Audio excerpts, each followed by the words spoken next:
Monday morning, not just Monday, but Monday on a week that's transitioning from February to March, which is so much my favorite. We're talking about Slash TV prices, new techs from non-techs, and speed baseball. That sounds like fun. Yes. It's an oxymoron. It's an oxymoron. It is an oxymoron. Speed any sport except for, I don't know, ping pong is like, that's about it. That's the only really Speed ping pong. Diving. You're like, whoop, done. Speed diving. Got to get back up the ladder in 30 seconds to do your second dive. Now I'd watch that. I'd watch that. Yo, look, the energy that I feel, I've been in the car industry for 13 something years now. And the energy that I feel approaching March 1st is like, I don't know. There's something within me that starts to bubble up. I don't know what it is, but if you've been on the retail side of the industry, you know that like March is just, it's game time. It is go. Oh, I know it. I know. And there's so many questions. I mean, like, you're right. It's like, this is the first I won't call it a normal March, but what is normal anymore? This is the most normal feeling March we've had, where we feel like we actually have like our feet in the dirt and we're like actually ready to do something, as opposed to just like swat off whatever's being slung at us, right? Like that's the feeling that's going on. We're heading into March full steam ahead. We at Asotu have a major year ahead of us. We're so excited about Arlington in April, right? Because I mean, it's almost March, which means it's almost April. And at the beginning of April 5th, the Asotu tour is going to show up in Arlington. 4th and 5th, we're going to show up at 3 different dealerships, film a TV show. We'll tell you about that in a little bit, called Asotu Digs. And then we're going to have our Asotu Live Tonight, which is the Tonight Show format that you saw at Year in Extravaganza. We're renting at the Arlington Theater. Google it. You'll be like, we're having an Asotu event there. Yeah, we are. So just circle the calendar. You want to be in Arlington. And if you're in the greater Dallas, Fort Worth Metroplex, like, you need to drive in, right? Yes. That's the point. Absolutely. Yeah. It'll be a great night together, just joining together every rank and file of the dealership and enjoying like learning, energy, band, the whole 9 yards. Yeah. So we're going to do that. We got some news to talk about. So we're going to try to get into the news a little bit faster. We were having a conversation pre-show, getting the news a little bit faster. And by the way, if you want a summary of the news or the best email you're going to read in automotive, and probably the best email you're going to read all day, unless someone sends you an email telling you they have money for you, is the Asotu Daily email. Spam. No. Right. Nigerian Prince wants to give you all this money. It's amazing. Right. So Asotu.com, sign up. You just put your email in. You'll have what we promise to you to be the best email you'll ever read about the retail automotive industry, or your money back. All the money. Speaking of the money, doing a segue into the news today.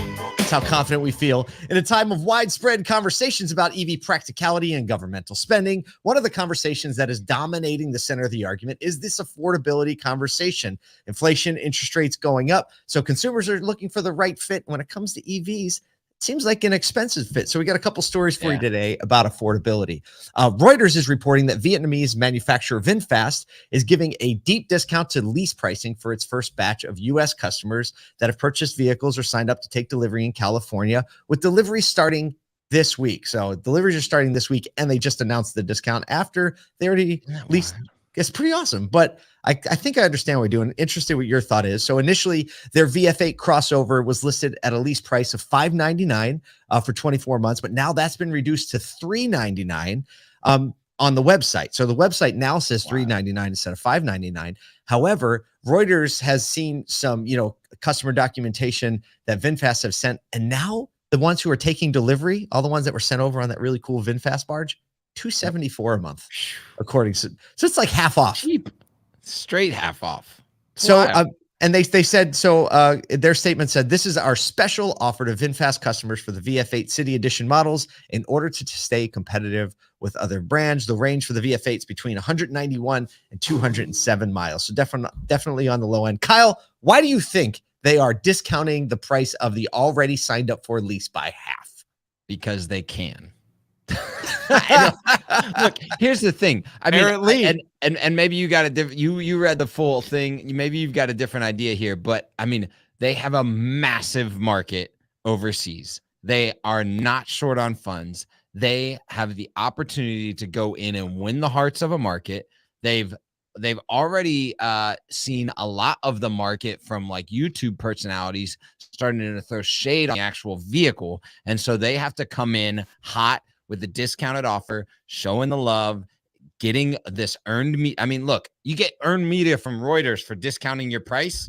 Hello, right? I mean, you're getting earned media from a SODU, Kyle. That's the most valuable earned media in this industry. So you think about like all of those dynamics at play, and just the fact that they're not hurting for volume or anything else overseas. Like, this is the first entrance into the US, but they have to hit the ground running. So I think that it's just because we can, and it makes a lot of logical sense from a marketing standpoint. Yeah, I agree with you. I think it's an attention play. They're not all discounted, right? They know that, the EV market, a lot of people are dropping prices. They've taken a couple knocks. Their range is definitely low.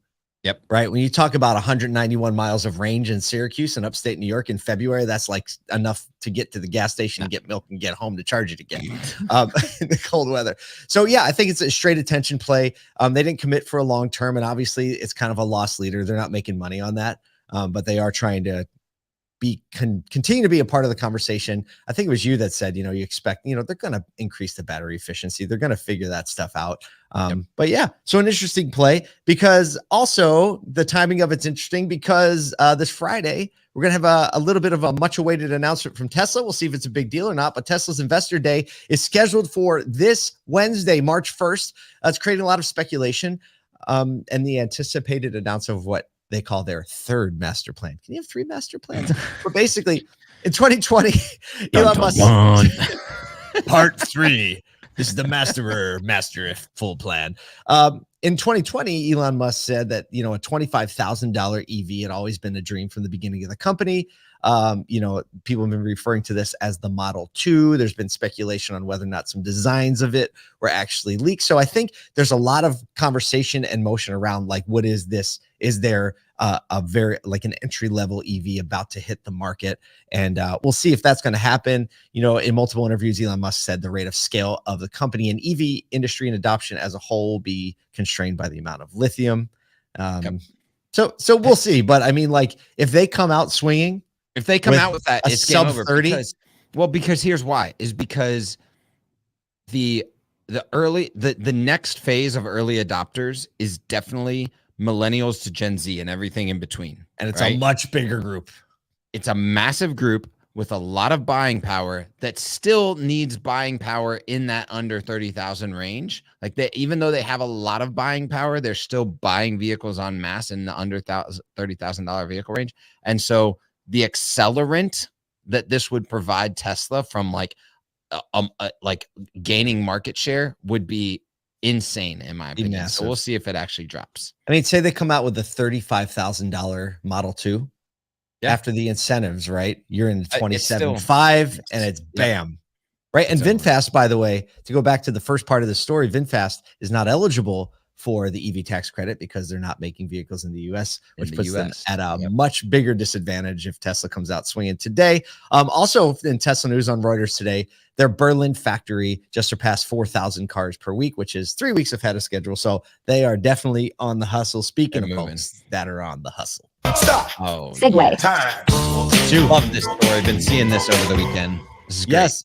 So the NAD, this is a story that actually, the synthesis of it was like last year at NADA. Actually, during the panel, diversity, equity, inclusion panel that I was able to moderate at the cars.com booth, they started talking about this initiative that was coming. It was like in the works. Here we are a year later. It's rolling. NADA and the Urban League are rolling out a technician training and apprenticeship initiative in Louisiana as a precursor to a national program. So basically, 20 candidates begin a 4-week professional and life skills training, and then they start shadowing techs and dealers while training at local colleges and technical schools.